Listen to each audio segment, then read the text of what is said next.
دوستو، آپ سب جتنا زیادہ سے زیادہ ہو اس چینل کو سبسکرائب، لائک اور شیئر کریں۔ تو دوستو، 30واں پارٹ لے کر میں پھر حاضر ہوا ہوں۔ عاصم کو سین کے گھر میں زندگی کی تمام آسائش میسر تھی۔ ماضی کے زخم آہستہ آہستہ مندیل ہو رہے تھے۔ وہ دنیا جسے عاصم اپنے پیچھے چھوڑ آیا تھا دنوں، ہفتوں اور مہینوں کے پردوں میں چھپتی جا رہی تھی۔ ابتدا میں جنگ کے متعلق وحشتناک خبریں اسے پریشان کیا کرتی تھی، اور وہ ہر نئے شہر یا قلعے پر ایرانیوں کی فتح یابی کی خبر سننے کے بعد اپنے دل میں ناخوشگوار دھڑکنیں محسوس کیا کرتا تھا۔ لیکن اب وہ ان خبروں کا عادی ہو چکا تھا۔ ایرانیوں کی بربریت کے خلاف اگر اس کے دل میں کوئی نفرت تھی تو وہ سین سے عقیدت کے جذبات میں دب چکی تھی۔ تاہم جب وہ تنہائی کے لمحات میں اپنے حال اور مستقبل کے متعلق سوچتا تو اسے اس قسم کے خیالات پریشان کرنے لگتے۔ میں یہاں کیا کر رہا ہوں؟ یہ گھر اس دنیا میں میری آخری جائے پناہ ہے۔ سین نے اس وقت میری طرف دوستی کا ہاتھ بڑھایا ہے جب میرا کوئی سہارا نہ تھا۔ کیا وفاداری کا یہ تقاضا نہیں کہ میں اس کے دوستوں کو اپنا دوست اور اس کے دشمنوں کو اپنا دشمن سمجھوں؟ وہ میدان جنگ میں میرے متعلق کیا سوچتا ہوگا؟ اس کی بیوی جو عیسائی ہونے کے باوجود صبح شام اپنے شوہر کی سلامتی کی دعائیں مانگتی ہے، اور اس کی بیٹی جس کا چہرہ ایرانیوں کی فتوحات کی خبریں سن کر دمک اٹھتا ہے، میرے متعلق کیا سوچتی ہوں گی؟ اور یہ نوکر جنہیں فستانیہ میری بہادری کے قصے سنا کر مرعوب کرنے کی کوشش کیا کرتی ہے، میرے متعلق کیا خیال کرتے ہوں گے؟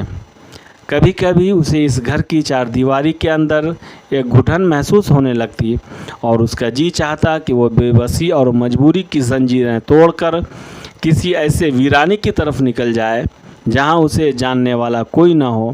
لیکن پھر مکان کے کسی گوشے سے فستانیہ کے معصوم قہقہے سنائی دیتے، اور زندگی کے تلخ حقائق اس کی نگاہوں سے اوجھل ہو جاتے۔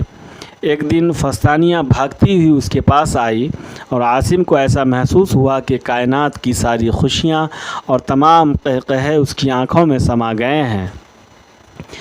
وہ بولی، ابا جان کا خط آیا ہے۔ وہ لکھتے ہیں کہ ہم نے 3 شہر اور فتح کر لیے ہیں۔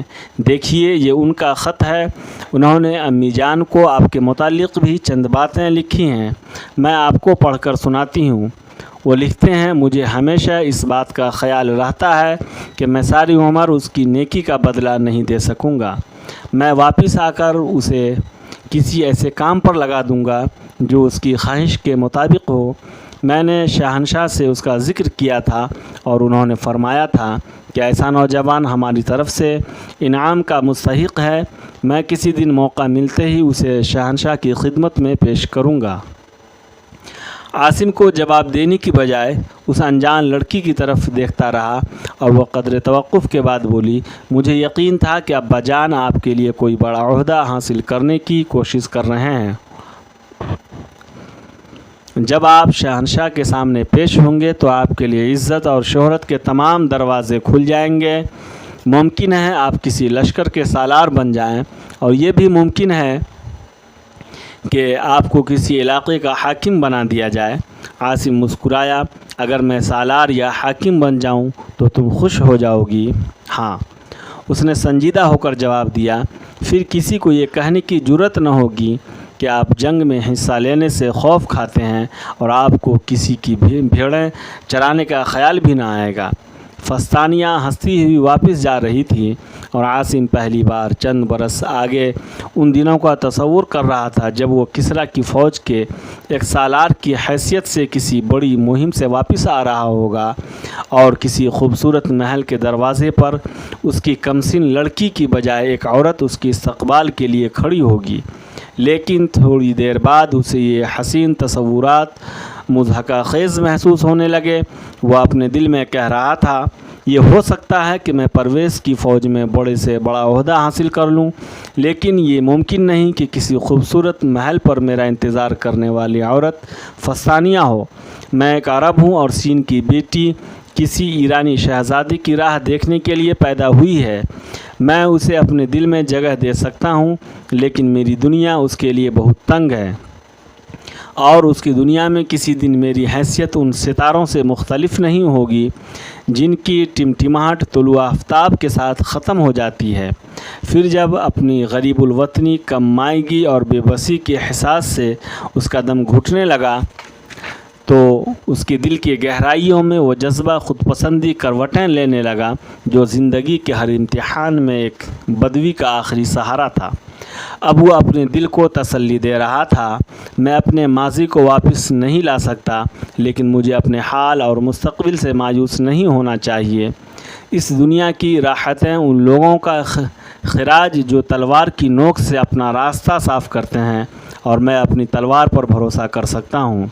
زندگی میں یہی میرا ایک ایسا دوست اور ساتھی ہے جس نے مجھے کبھی دھوکہ نہیں دیا، اسی نے میرے لیے سین کے گھر کا دروازہ کھولا ہے، اور یہی مجھے آئندہ کے لیے اس کی دوستی کا مستحق ثابت کر سکتی ہے۔ اپنی قوت بازو پر اعتماد کر کے میں ایران کے عالی نسب شہزادوں کے دوش بدوش کھڑا ہو سکتا ہوں۔ اگر یہ لوگ مجھے ایک بہادر آدمی سمجھتے ہیں تو میں انہیں مایوس نہیں کروں گا۔ ایک دن عاصم فیروز کے ساتھ سیر کو نکلا اور دیر تک جبل الشیخ کی دلفریب وادیوں میں گھومتا رہا۔ شام کے قریب گھر پہنچتے ہی اسے سین کی آمد کی اطلاع ملی، اور اس نے اپنے دل میں خوشگوار دھڑکنیں محسوس کرتے ہوئے ایک نوکر سے پوچھا، وہ ٹھیک ہے نا؟ ہاں بالکل ٹھیک ہیں، اس نے جواب دیا۔ عاصم کوئی اور سوال کیے بغیر آگے بڑھا اور استبل کے سامنے گھوڑے سے کود پڑا۔ ایک نوکر نے بھاگ کر گھوڑے کی باگ پکڑ لی، اور عاصم چند ثانیے اس کی گردن پر ہاتھ پھیرنے اور تھپکیاں دینے کے بعد زین اتارنے لگا۔ اچانک اسے ایک بلند قہقہا سنائی دیا اور مڑ کر بائیں باغ کی طرف دیکھنے لگا۔ فستانیہ چند قدم دور ایک خوشپوش اور وجیہہ نوجوان کے ساتھ انتہائی بے تکلفی سے باتیں کر رہی تھی، اور وہ اس کی مسکراہٹوں کے جواب میں پوری قوت کے ساتھ ہنسنے کی کوشش کر رہا تھا۔ عاصم کو اپنی طرف متوجہ دیکھ کر فستانیہ آگے بڑھی اور اس اجنبی نوجوان کے کھوکھلے قہقہے حلق میں اٹک کر رہ گئے۔ فستانیہ نے قریب آ کر کہا، ابا جان آ گئے ہیں، اور انہوں نے آتے ہی آپ کے متعلق پوچھا تھا، آپ نے بہت دیر لگائی۔ عاصم نے کہا، میں ذرا دور نکل گیا تھا۔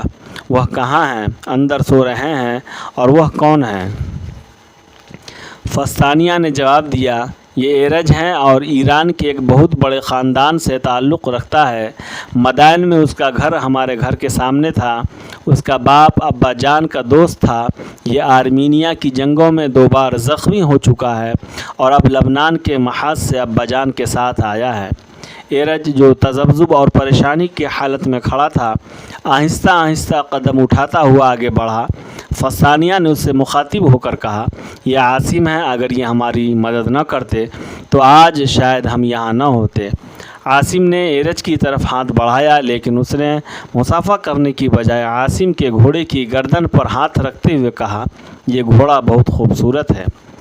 ایک ثانیے کے لیے عاصم کے رگوں کا سارا خون سمٹ کر اس کے چہرے میں آ گیا، تاہم اس نے ضبط سے کام لیتے ہوئے کہا، یہ گھوڑا خوبصورت بھی ہے اور شریف بھی، اور عرب گھوڑوں کے ظاہری حسن کی بجائے ان کی شرافت کی زیادہ قدر کرتے ہیں۔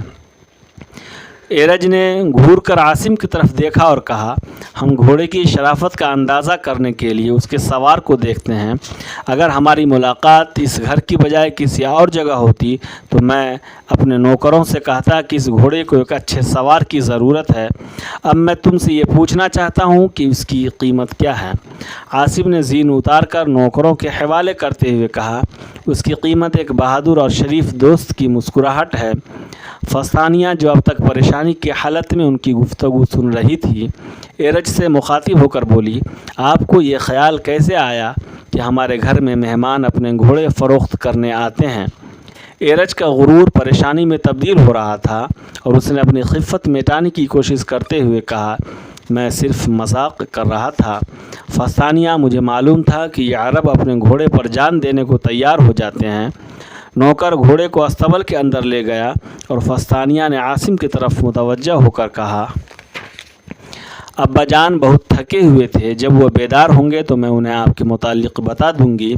فستانیہ وہاں سے چل پڑی اور ایرج اس کے ساتھ ہو لیا۔ فیروز نے آگے بڑھ کر عاصم کو اپنی طرف متوجہ کرتے ہوئے کہا، آپ کو پریشان نہیں ہونا چاہیے۔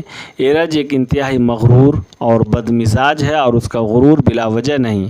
یہ ایران کے ایک انتہائی بااثر خاندان سے تعلق رکھتا ہے۔ یہ لوگ اپنے ساتھ برابری کا دعویٰ کرنے والوں کو پسند نہیں کرتے۔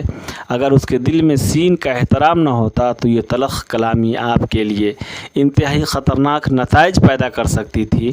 عاصم نے کہا، فیروز کیا تم بھی یہ کہنا چاہتے ہو مجھے منہ پر تماچا کھا کر مسکرانے کی کوشش کرنی چاہیے؟